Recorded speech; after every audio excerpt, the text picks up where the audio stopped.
Let me tell you why you're poor. It's not because your paycheck is too small. It's not because you're unlucky. The reason you're poor is exactly one thing. You don't know how to let go of what's already lost. Right now, on your phone, there's a subscription you haven't used in 3 months. I'll cancel it next month. You've been saying that for 6 months. Right now, in your account, there's a stock that's down 40%. I'll sell once it breaks even. Break even never comes. Right now, next to you, there might be someone you've been with for 3 years but no longer feel anything for. But we've built so much history that history has already eaten your entire 20s, your entire 30s. All of these choices share one thing in common. Right now, you're not making a decision for a better future. Right now, you're creating brand new losses just to protect a past that's already gone. Psychology has a name for this: the sunk cost trap. And today, very calmly, I'm going to show you exactly how this trap is eating away at your bank account and your life. In the 1960s, the British and French governments started building a supersonic passenger jet together. Its name, Concorde. Halfway through the project, economists from both countries reached the exact same conclusion. The more of these we build, the more money we lose. Demand was too low, fuel costs were too high, and the math said this doesn't make business sense. So what did the two governments do? They kept building it, because the money they'd already poured in felt too precious to waste. In the end, Concorde was completed, and just as predicted, it racked up astronomical losses before retiring for good in 2003. Economists gave this a name: the Concorde Fallacy. Money already spent, time already spent, never comes back. But instead of accepting that, the human brain chooses an even bigger loss just to justify the first one. And this isn't just a story about governments. You put $1,000 into a stock and it dropped to 600. The rational question is simple. Does this company have a real chance of recovering from here? That's the only question that matters, but your brain asks a different question. What about the $400 I already lost?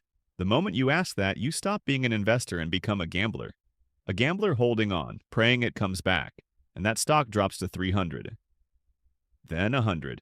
You didn't just lose money, you lost $900 trying to protect 400. This isn't just about money. There's a partner you've been with for 3 years. Conversations aren't fun anymore, and you can't picture a future together, but you can't break up. Ask people why, and they all give the same answer. We've built so much history together. Those 3 years are already gone. That time doesn't come back whether you break up today or 10 years from now, never. What you're holding on to right now isn't the relationship.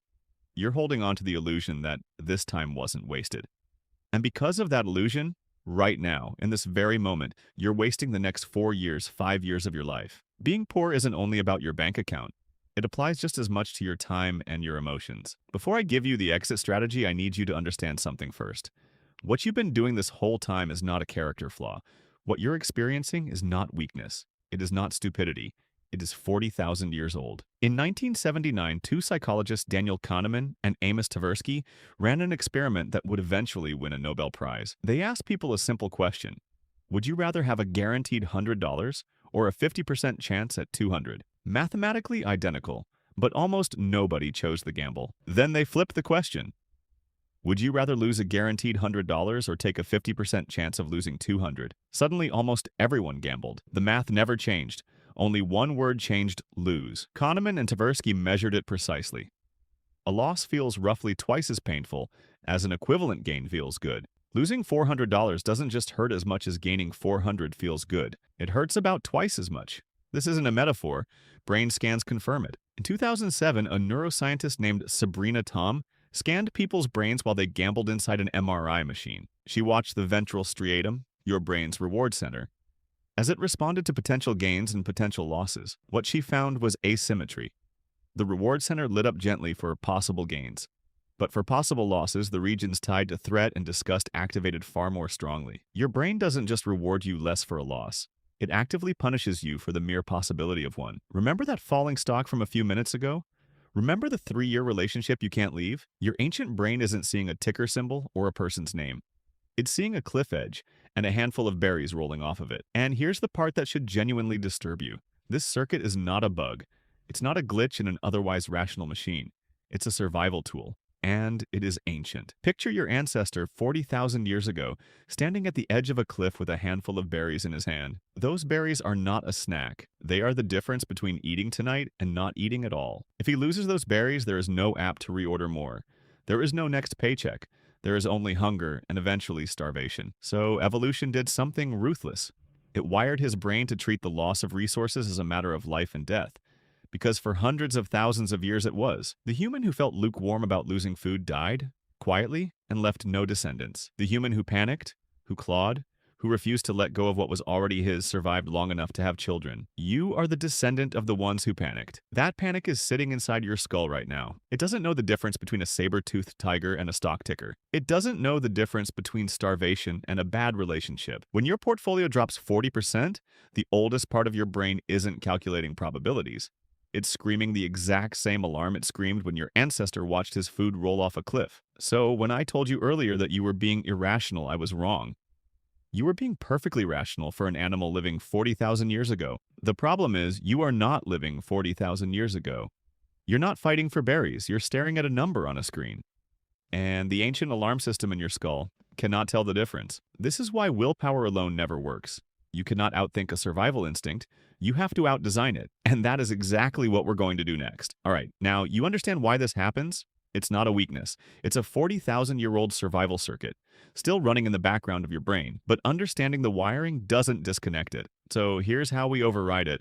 Deliberately, on purpose, every single time. Starting tomorrow, there are 3 things you need to do. First, ask the zero-base question.